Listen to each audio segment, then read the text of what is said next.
Meet Lara Croft, an insufferable little oik with a Yeti obsession who survived a plane crash with her mother when she was 9 and not 21 years old.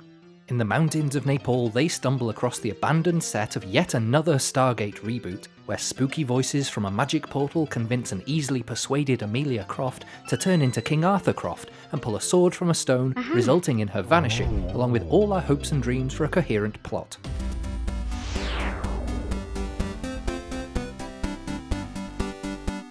Several years later, Lara witnesses a happy-looking smoke demon tear apart a Peruvian tomb, and Lara legs it instead of helping her friend Amanda escape. Silly Lara didn't learn anything from Von Croy in Cambodia. Oh, no, wait, different Lara, my mistake. Now, present day, Lara seems no longer to love a solitary lifestyle and instead prefers to keep the company of utter morons.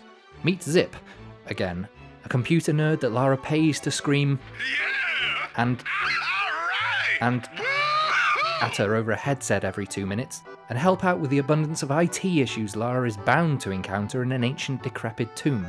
And meet Alister, an English stereotype and the most pointless character since, well, Zip.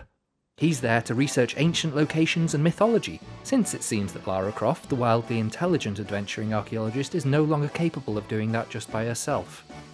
After leaping from cliff to cliff in Bolivia like some long-haired ape with a death wish, Lara follows some conveniently placed corridors and shiny white ledges which led her to another Stargate. But oh no, some guns for hire have got there first, led by the trust fund baby son of Jeff Goldblum called Rutland. Realising the dais she found in Nepal wasn't a one-off, she's now convinced of the existence of legendary swords, because how else would the ancients travel through space and time except with a keyblade?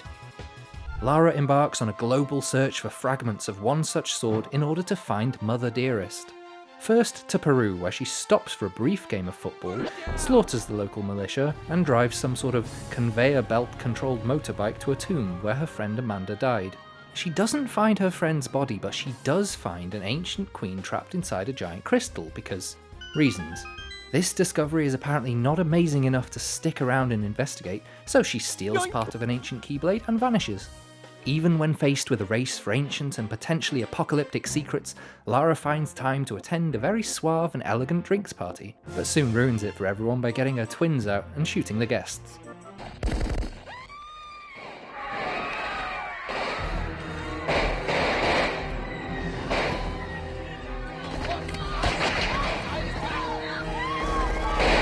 So why shoot up a party?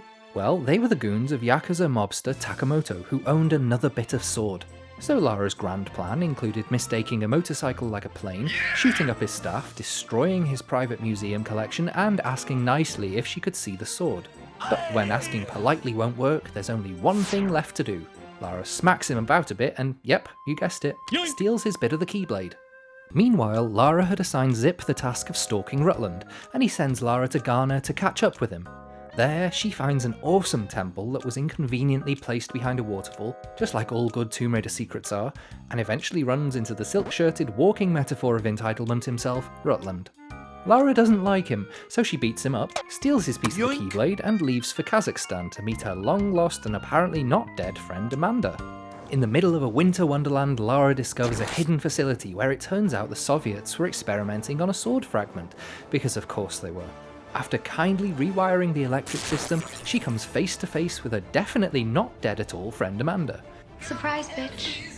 I bet you thought you'd seen the last of me. It seems her near-death experience had turned her from a sugar and rainbows kind of girl into Dark Willow.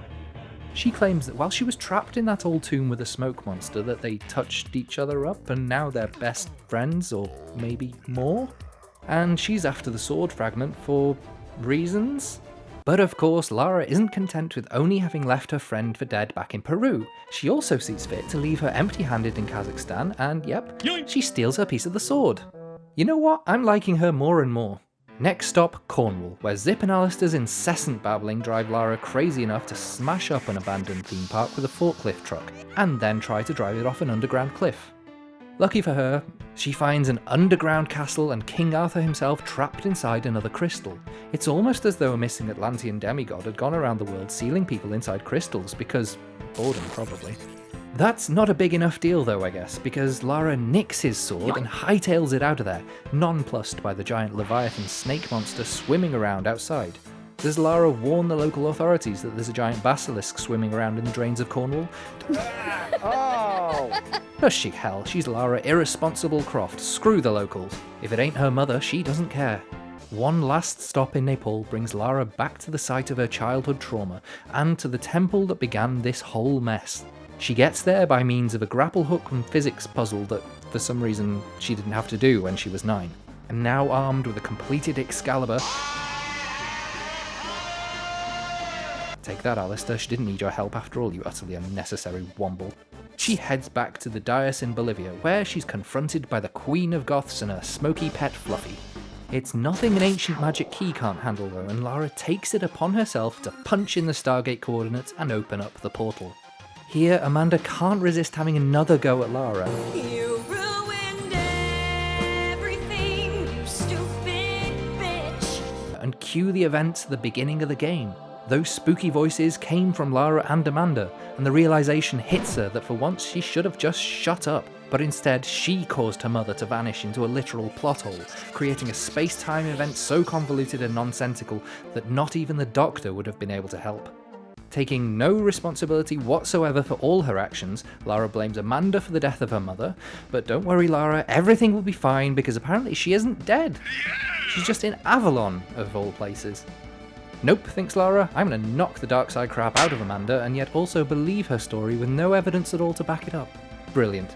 Apparently the ancients built an incredibly Jeremy-Beremy futuristic space-timey-wimey wormhole travel network to Avalon, the Isle of Apples. That's right. Lara leaves in search of a mythological island of greengrocers. I wish I was joking. Gosh. To avoid falling off the ledges, you can... No.